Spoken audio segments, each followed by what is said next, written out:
frankly. And I wanted to go there because I wanted to learn. I didn't care whether it was a top place for people in local government. I just wanted to, you know, get my hands dirty in the nuts and bolts of how you turn around a government.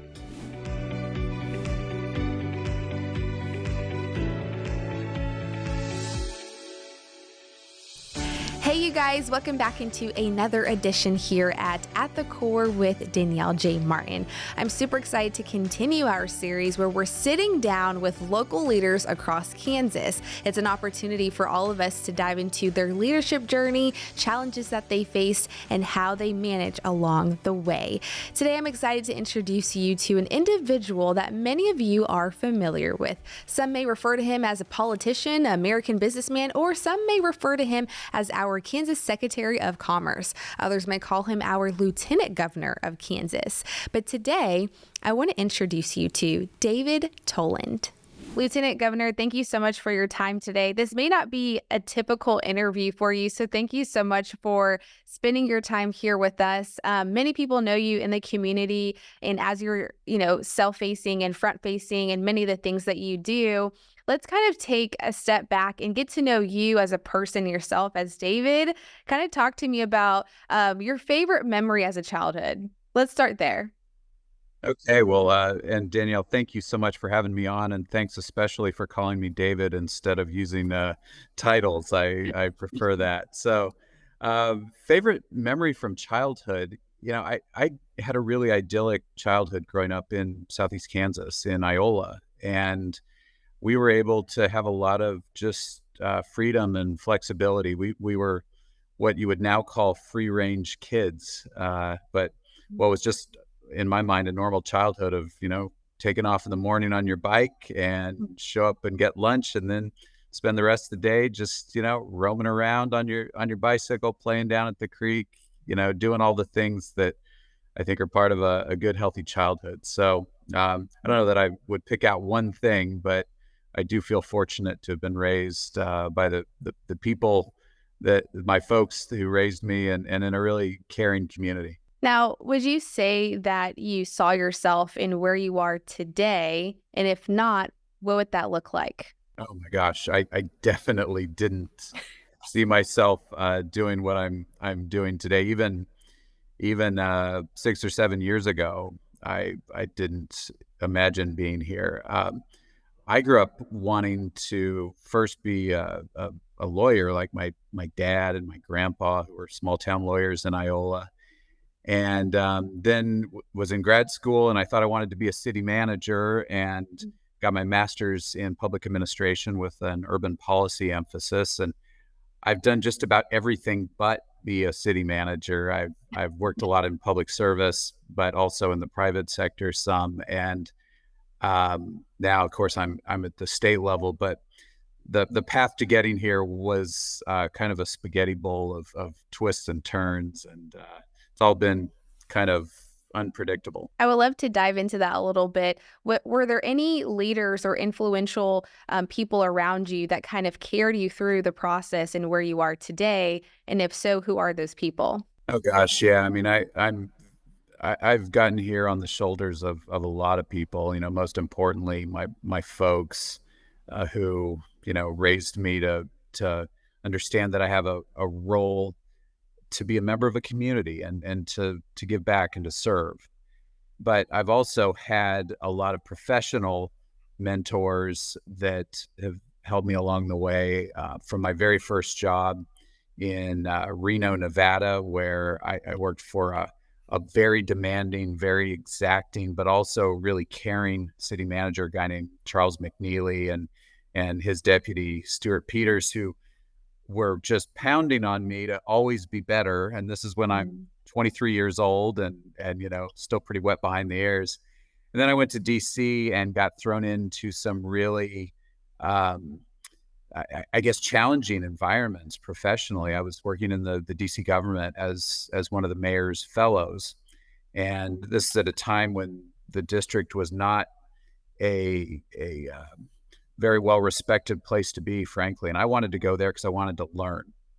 I didn't care whether it was, it was a top place for people in local government. I just wanted to, you know, get my hands dirty in the nuts and bolts of how you turn around a government and a city. And as I look back on my career, it's working for people like Mayor Williams and Ellen McCarthy, his planning director, and Eric Price, the deputy mayor for economic development, folks that were drawn to the same thing, who are all turnaround artists Mhm. that I got to learn from, that has really influenced the types of decisions that I've made professionally on what I want to do, and then how I try to lead our team in being having a sense of urgency about the work, Mhm. and having high standards of quality and how we do that work, and trying to break down barriers and make it easier for people to access government services. And so I've had a great fortune to learn from a lot of talented people that have cared about me along the way. I think that's a beautiful thing to mention. And as we do transition into your professional field, you've been with us for many years, serving as our lieutenant governor, now secretary of commerce as well. And you have grown Kansas to a huge standard that I don't think many of us would see now today. And I would even say myself, coming from Houston, Texas, being here for 5 years, and I've seen the state evolve in so many different ways. And so thank you so much for what you're doing with our just economic development and everything that is changing Kansans as people. And so if you could just name one thing, I know this might be a little difficult, but what is one thing that you would say that you're most proud of? What's one project that you can say that, you know what, like this is the one thing that we put our blood and sweat and tears, and I'm really proud of this thing? Gosh. Way to put you on the spot.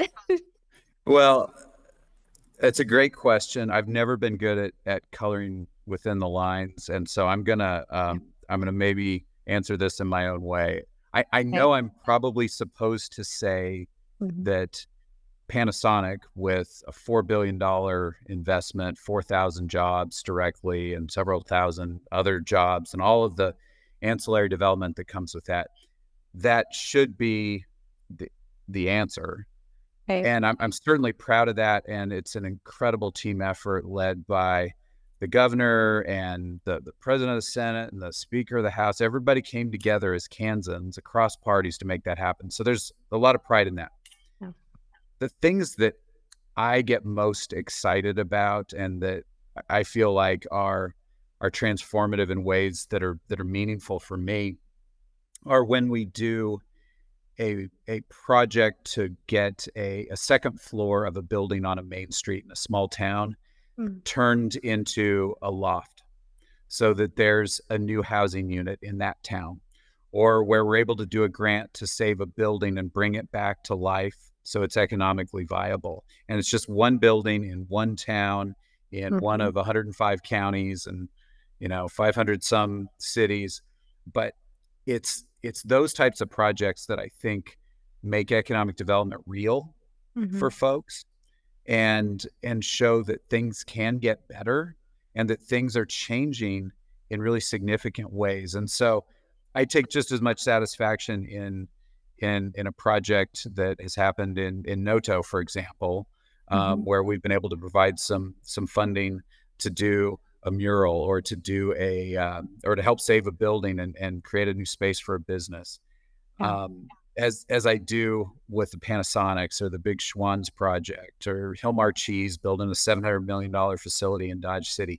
Those are all a big deal. And Mm. having 9 of the 10 largest economic development projects in Kansas history being done under Governor Kelly's leadership, and this team that's here now, Yeah. is cool. But the it's the micro level stuff that I think maybe is what I'll be most proud of when all this work is done. Okay, I will say you definitely took me by surprise there. I was expecting a little bit more of a professional answer, but I do appreciate you saying that, because there are the things on the micro level that I don't think that many people even see you really are interacting with. And so if you could even shed more light on that, about the challenges that come with that, because people see the bigger projects that you're taking on and they say, this is the work that you do, but it's those micro things that many people aren't paying attention to. So what challenges come with that?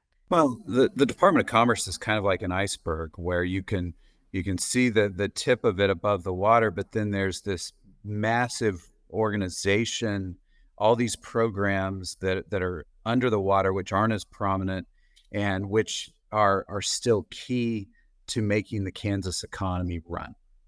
And when we started out, we didn't have much in the way of resources in 2019. This department had been gutted. There were a lot of people that had left. We didn't have nearly the budget we needed to in order to even fulfill the basic functions. And so it's a great thing to have been able to get a combination of federal funds that have flowed to the state, but also new state funds that have flowed to the Department of Commerce to do everything from broadband investments to water and sewer systems to upgrading electrical systems in communities to support new industrial development to our 27 workforce system or workforce partners across the state, 27 Kansas communities.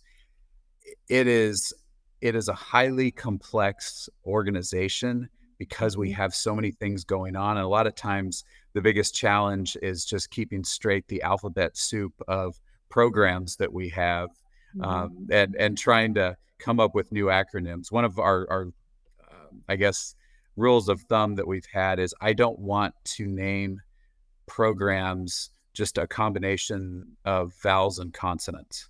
I want them to be words. And Right. so, um, we just did the DOC program reviews this afternoon. So, DOC is Digital Opportunities for Connecting Kansans. We have the Barn Grant, which is I don't even remember. It's building agritourism, something something, but it's to take old barns Right. and convert them into spaces Mhm. on on farms that can be used as event spaces or to bring new agritourism to the state and create new economic opportunities. So we have Yeah. so many of these now, and when we started out, we had almost none. So Wow. the growth has been astronomical, and sometimes that can be a little bit of a challenge to keep up with.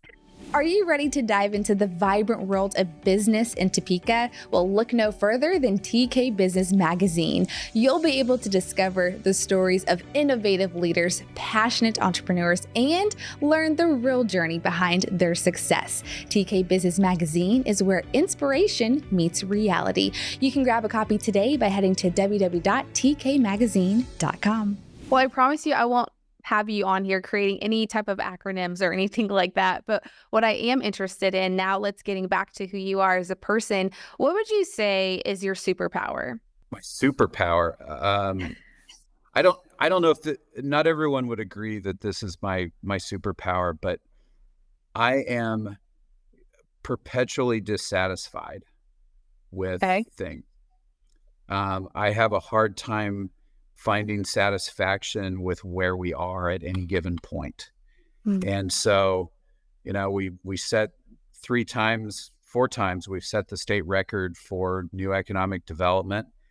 Every year, I want to do more. Yeah. And and so I think my superpower is that level of dissatisfaction I have with status quo and Mhm. always believing that we can do more, but it's also kind of exhausting for me, and I know it's exhausting for my poor team, which Mhm. always steps up and is able to drive us to the next level and to the next heights. I mean, the only way you get anything done is with your team, and I have the best around me. Where would you say that drive comes from? What's in you that's like, you know what, this is not enough. We can do more. We can exceed and we can excel beyond where we're at. Where does that drive come from? I think it comes from an understanding of the potential of people and of places and of Kansas. Yeah. I see what's possible. I can see it. And the key is you've got to help other people see that and help show the path on how you get from here to there. And and so to me that's really what makes the difference. Can a leader see the future but also Mm. get you there? Vision part isn't actually that hard.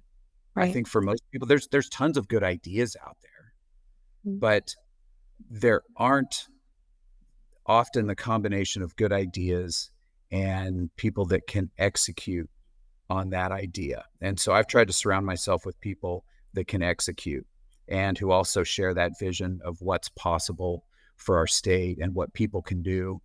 And that's made all the difference in my career, in my life. Would you say it obviously takes a group of people, individuals to get involved in what is honestly evolving and being a part of Kansas? I see that there is over hundreds of agency positions available happening right now. Can you talk a little bit about that and the potential of what it would mean if someone were to get involved in the agency? I mean, we've got over 700 jobs available in state government right now, which is down about 20% over where we were a couple of years ago. So we're making progress. But the type of people that we're looking for are folks that believe in public service, and particularly folks that believe in public service, but they never really thought of themselves as maybe state government types. And maybe they've been in the private sector and they've learned a lot there, but they want to figure out a way that they can give back professionally. To me, that's often the perfect combination of attributes that makes for top-notch talent, and that's what we need in state government. That's what we need in public service in our country at every level right now. Is people that believe in making services accessible and available, and lifting up the last, the lost, the looked over. Yeah. There's a lot of folks like that, and that's one of the key reasons we have the public sector. It's to make sure that we're creating opportunities for everybody. And so a lot of great opportunities to do that, whether you want to help people get their driver's license, or whether you want to bring business to Kansas, or whether you want to make sure that we've got top quality broadband or highways or railroads, or you name it, to keeping people healthy and safe. There are a million ways that you can serve. And actually, I think 794 different positions, to be There more is. precise about it. There's plenty of opportunity for everyone out here, so thank you for that reminder, and we can definitely put some information below where they're watching this interview. As we come to a close, David, kind of tell me, your time in here, serving on these leadership positions, what's one thing, I know I keep narrowing it back down, but what's one thing that you would say that you wish you would have known earlier in your career? I wish I would have known to always say yes to new opportunities. I was probably too conservative and risk averse to certain opportunities that came along. And the example I like to give is actually when I was 19, and it was after my freshman year of college. I'd had this idea that I wanted to go and work on a fishing boat in Alaska. And there were all these ads that kind of targeted college kids to go spend summer and make a bunch of money on a fishing boat. And that sounded like adventure. It sounded so dramatically different from any experience I'd had in growing up in Southeast Kansas, in small town. And yet at the same time, I had an opportunity to go back home that summer and work as an assistant manager in the grocery store where I'd carried out groceries in high school. And so I was going to make $7.25 an hour as an assistant manager. And it was a job that I kind of understood, and I thought it'd be a good leadership opportunity for me. And so I wound up doing the safe thing, which was going and working in the grocery store that summer instead of being on the fishing boat in Alaska and having an adventure. I have always regretted that. I think that was the wrong call. Not that I didn't learn things or have a good summer. I had a fine summer, but I always encourage people to do something that's different, to take the risk, to jump out there. And so I think as a result of my regret over not having followed the adventurous path when I was 19, I have generally always done the adventurous thing since. Going to Reno was an adventure. Going to Washington, D.C. when Congress had taken over the district government and trying to turn that thing around, that was an adventure. Going from there to private real estate development in DC was an adventure. Going from Washington DC back to my hometown of Iola was an adventure, and then coming to become the Secretary of Commerce for Governor Kelly, and then also Lieutenant Governor later. That's been an adventure. And so you can't have a specific path or a plan in mind. I forget what the saying is. It's something like, what does God do when you say you've got a plan? He He laughs. laughs.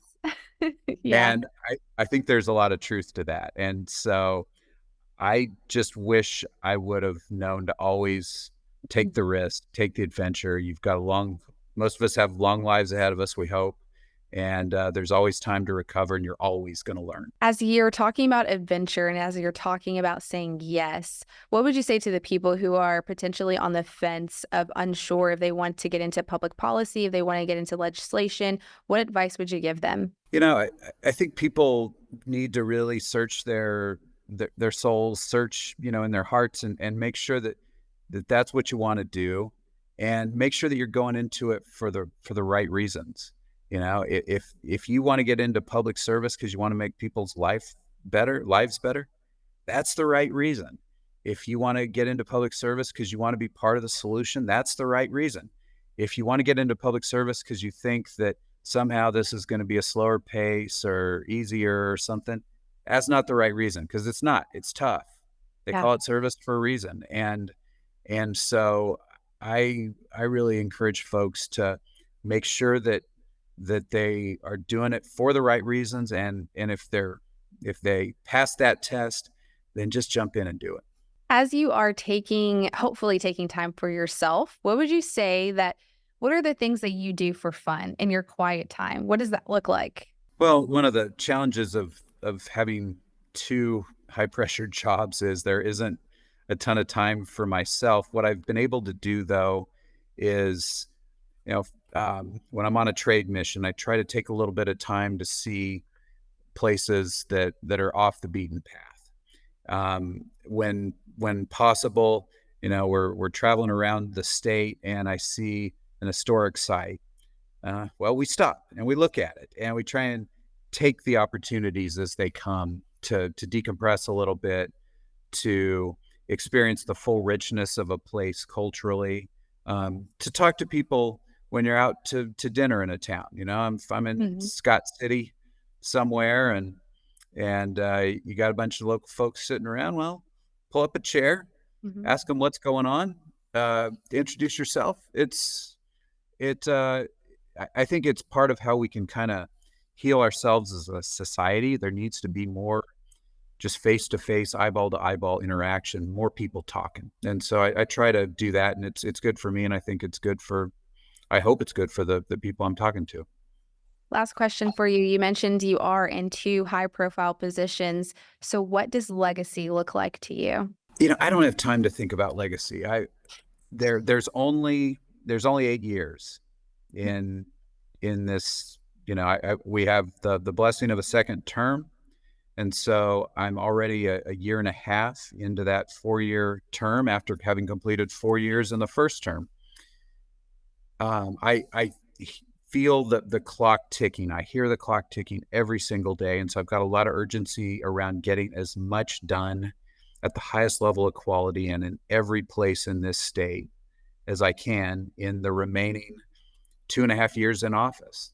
And so I'm just going to let the chips fall where they may. I'm going to do the best work I can, and then history can judge what we accomplished in this administration. Lieutenant Governor Toland, thank you so much for your time. Any last words? Well, I just want to thank you for having me on, Danielle, and our time in Topeka and Mhm. in this in this part of the state is almost identical, because you've been here 5 years, I've been here 5 years, and so I've Yeah. appreciated. What an amazing opportunity to have a moment with our Lieutenant Governor of Kansas. We definitely appreciate David for his time, and I hope that you enjoyed his moment on our series for this month. We're going to continue the conversation with local leaders across Kansas. If you have someone in mind, let us know. In the meantime, thanks for watching. We'll see you next time.